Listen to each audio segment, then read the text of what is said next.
បាទសួស្តីបងប្អូនទាំងអស់គ្នាវីដេអូនេះខ្ញុំតពីវីដេអូមុនដែលខ្ញុំ review unboxing តាក់ទងទៅនឹង laptop អឺ gaming Asus TUF F15 អឺ FX 500 VU បាទអញ្ចឹងអានេះគឺខ្ញុំ upgrade ហើយខ្ញុំចែកជាវីដេអូនេះផ្សេងដើម្បីបងប្អូនងាយ search ងាយស្វែងរកបាទឥឡូវជាងគាត់កំពុងតែដោះខ្ចៅសុំទោសបាទដោះខ្ចៅ laptop នឹងចេញហើយអានេះយើង upgrade RAM ផង upgrade SSD ផងបាទអញ្ចឹង spec sin វា RAM 16GB យើង up ឡើងទៅ32ហើយទំហំផ្ទុកឯកសារ SSD ហ្នឹង 500GB យើងថែមបាទថែមមួយតេទៀតបាទអញ្ចឹងគឺកប់តែម្ដងចំពោះ spec បាទឥឡូវបងប្រុសជាងគាត់កំពុងតែដាក់ខ្ចៅតាមលេខរៀងព្រោះវាមានខ្ចៅវែងខ្លីអញ្ចឹងណាអញ្ចឹងយើងត្រូវប្រុងប្រយ័ត្នឲ្យហើយពីព្រោះអី laptop នេះគឺជា laptop ថ្មីបាទ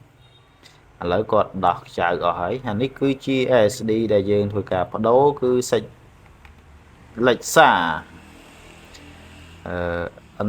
NM 710ទំហំផ្ទុក1តេបាទអានេះ Gen 4បាទ Generation 4 NVMe ឥឡូវក៏កំពុងតែគោះអាសបកខាងក្រោមបាតរបស់ laptop នឹងចេញបាទអញ្ចឹងយើងមើលលេងទៅនេះគាត់យកទៅដាក់លើផ្លូវដោយសារគាត់ខ្លាចកលិតខ្លាចអីចឹងណានេះយើងឆ្កឹះដោយដៃកញ្ចក់ពួកអីបើយើងយកជ័រឬក៏ដែករឹងឆ្កឹះវាអាចនឹងស៊ីរិចរិលអាធ្នេហ្នឹងបាទបើយើងយកកញ្ចក់យើងទៅឆ្កឹះវាអត់ងាយនឹងសឹករិចរិលអាធ្នេរបស់សបក laptop ហ្នឹងឯងបាទឥឡូវគាត់ដោះចេញហើយជំហានបន្ទាប់គាត់ត្រូវដកខ្សែថ្មបាទគាត់កំពុងដោះហើយពីព្រោះអីកុំឲ្យវាមានបញ្ហាឆ្លងដោយប្រការណាមួយបាទហើយ RAM វានៅខាងក្រោមនេះវីដេអូនេះគឺគាត់ខ្ញុំក៏ដូចជាបងជាងគាត់ស្មានថាគេ replace តែការពិតគឺយើងថែមទេគេថែម RAM និងថែម SSD ហើយនៅក្នុងវីដេអូនេះគឺគាត់ replace SSD អញ្ចឹងក៏ដកអា512ចេញក៏ដាក់មកតេតែដល់ហើយខ្ញុំក៏ធ្វើការថែមដោយខ្លួនឯងខ្ញុំក៏មិនបានថតជាវីដេអូអីដែរបាទហ្នឹងគាត់កំពុងតែមើលហើយឥឡូវគាត់ដាក់វិញហើយគាត់ដាក់ចូលវិញហើយអានេះគឺអា RAM ដែលយើងត្រូវបដូរ RAM នេះគឺយើងដោះចេញពីម៉ាស៊ីនផ្សេងមកដែរទេដោយសារវា Samsung series នេះគឺស្រុកយើងដូចជាអត់មានទេ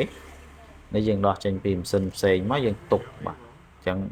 វាដូចតែថ្មីដែរទេបាទដាក់តែ cover sky បាទឥឡូវបាទគាត់ដាក់អានេះចូលវិញហើយនឹងដាក់អា RAM នោះចូលដែរយើងដាក់10បងប្អូនបាទហើយហ្នឹងវានៅក្បែរគ្នាហ្នឹងបងប្អូន RAM អញ្ចឹងបងប្អូនដែលចង់ upgrade RAM ក៏ upgrade SSD អាចយកមក laptop មកកន្លែងខ្ញុំបានឬក៏ឆាតសួរព័ត៌មានសិនក៏បានដែរអត់អីទេតើតើទៅនឹងតម្លៃត្រូវថ្លៃខ្ញុំយកមកកុំឲ្យខាតជើងបាទមានគ្រប់ស៊េរីបងប្អូន RAM បងប្អូនចង់ដាក់ RAM មួយណាសួរតម្លៃខ្ញុំមុនមកដើម្បីខ្ញុំឆែកតម្លៃជូនបាទត្រូវថ្លៃយកមកបាទអត់អីទេសួរមិនទិញក៏បានដែរបងប្អូនបាទតើទៅនឹងតម្លៃខ្ញុំអត់ប្រកាន់អីទេបាទឥឡូវគាត់ដាក់ RAM ដែលត្រូវ upgrade ហើយអញ្ចឹងcomputer មួយនេះមាន slot RAM 2បាទហើយ slot ដាក់ SSD ក៏2ដែរបងប្អូនហ្នឹងនៅក្បែរមេដៃគាត់ឆ្កើមិញហ្នឹងបាទតែនេះគាត់ដោះSSD ចាស់ ហើយក៏ដាក់មកតេចូលតាមកាពិតគឺដូចខ្ញុំបានរៀបរាប់ខាងមុខមិញហ្នឹងតើតើទៅនឹង slot គឺយើងថែមមិនមែន replace ទេបាទដកទេបាទអញ្ចឹងបងប្អូនមើលទៅឥឡូវនេះខ្ញុំហុចអាម៉ាតេនេះឲ្យគាត់យកទៅដកដាក់កន្លែងA512 ហ្នឹងបាទអញ្ចឹងភ្ញៀវគាត់ទុកចិត្តបាទហើយនិយាយទៅគាត់ទុកចិត្តយើងគាត់ឲ្យយើងដោះម៉ាស៊ីនថ្មីរបស់គាត់ហ្មងគាត់អត់ទាន់មកមើលទេអញ្ចឹងយើងដោះហើយយើងរៀបមកស្អាតឲ្យគាត់វិញទៅហើយយើងយកទៅជូនគាត់បាទអញ្ចឹងតម្លៃ Spec Sin ដូចដែលខ្ញុំបានជម្រាបវីដេអូមុនអញ្ចឹងគឺ i7 13 ចិន RAM 16GB SSD 512GB ហើយVGA RTX 4050 6G អេក្រង់15.6 inch Full HD 144Hz បាទ Windows 10 Home License ហើយបាទ spec នេះគឺតម្លៃ$1059 បាទ$1059 $1069អីហ្នឹងប៉ុណ្ណឹងបងប្អូនតម្លៃទូទៅលើទីផ្សារហើយហ្នឹងហើយបើបងប្អូនចង់ support ខ្ញុំអាចជួយcomment អវ៉ាន់តាមខ្ញុំទៅក៏បានដែរមានធានាត្រឹមត្រូវពីក្រុមហ៊ុន ASUS គឺស៊េរី gaming អីនេះគឺសិតតែមានគេហៅថា perfect warranty អញ្ចឹងករណីបងប្អូនធ្លាក់បាក់បែកឬក៏ចូលទឹកអីខូចផាតណាមួយក្រុមហ៊ុនជួយចេញបងប្អូន 80% នៃតម្លៃអវ៉ាន់ដែលផ្លាស់ប្ដូរឧទាហរណ៍ថា screen បងប្អូនតម្លៃត្រូវខូច screen បងប្អូនត្រូវដូរថ្មីតម្លៃ$100អញ្ចឹងបងប្អូនចេញដល់$20ទៅសល់$80ទៀតគឺក្រុមហ៊ុនអ្នកចេញជូនបាទអញ្ចឹងបើបងប្អូនខូចក្នុងអំឡុងពេល warranty គឺចំណេញតែបងប្អូនក៏មិនជាចង់ខូចដែរព្រោះប្រើរបស់គឺមិនចង់ឲ្យមានបញ្ហាទេទាំងខ្ញុំទាំងបងប្អូនទាំងអស់គ្នាបាទតែនេះគឺក្រុមហ៊ុនគាត់ដាក់លក្ខខណ្ឌ perfect warranty ចែកជូនបងប្អូនអតិថិជនបានប្រើប្រាស់ដោយទំនុកចិត្តណាបាទអញ្ចឹងបងប្អូនប្រើប្រាស់ ASUS គឺមានការកក់ក្ដៅបាទជាពិសេសគឺស៊េរី gaming ឬស៊េរីរៀងខ្លីអីហ្នឹងគឺមាន perfect warranty មួយតង់ទៀតបាទអាធានាធម្មតាគឺធានាហើយបាទតែអា perfect warranty នេះគឺ perfect មែនបាទអានេះឥឡូវបងគាត់ចាប់ចូលវិញហើយចាប់ចៅចាប់អីចូលអញ្ចឹងទៅបងប្អូនបាទយើងត្រឡប់មកវីដេអូយើងវិញ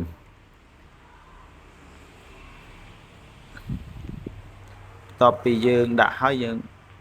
ត្រូវការតេស្តដែរដើម្បី make sure បាទឲ្យច្បាស់ថា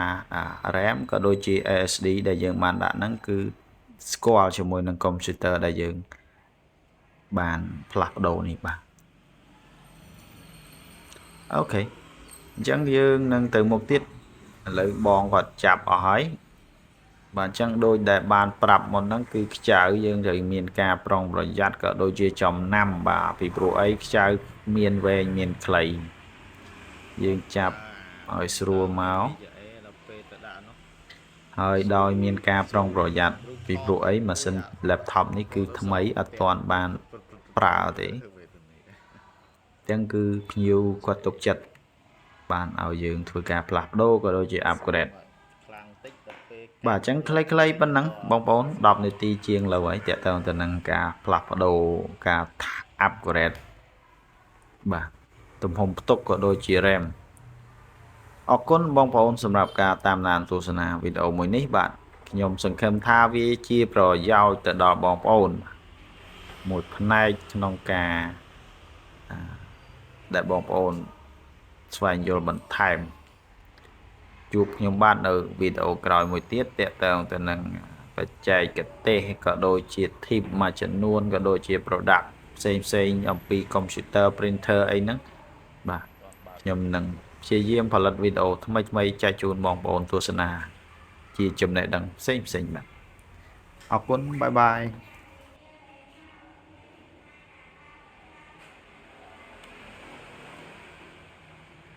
ấy cái bóc xin vậy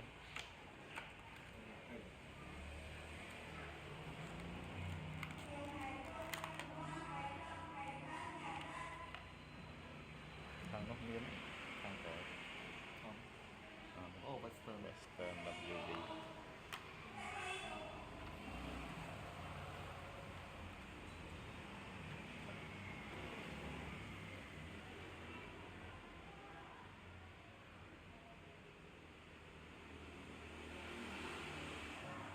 đồ ra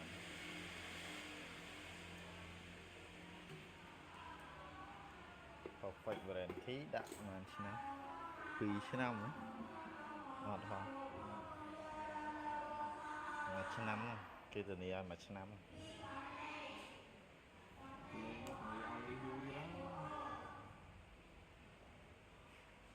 80% storage 40 cọc cái dắt rồi bà vì vậy fly chúng chưa thả fly cái ắt lụa tờ lại dealer dương không website bọc TK cái lụa tờ lại user thông đã họ phải chạy trăm tra như những thu ghế đó má của người ta phụ nó bờ trăm tra trá suốt miền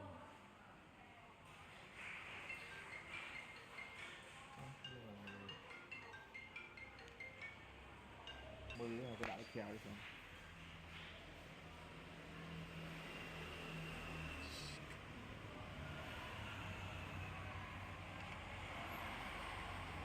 bán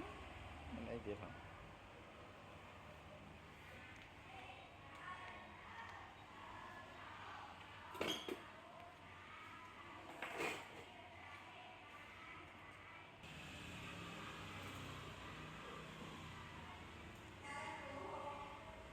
chủ tịch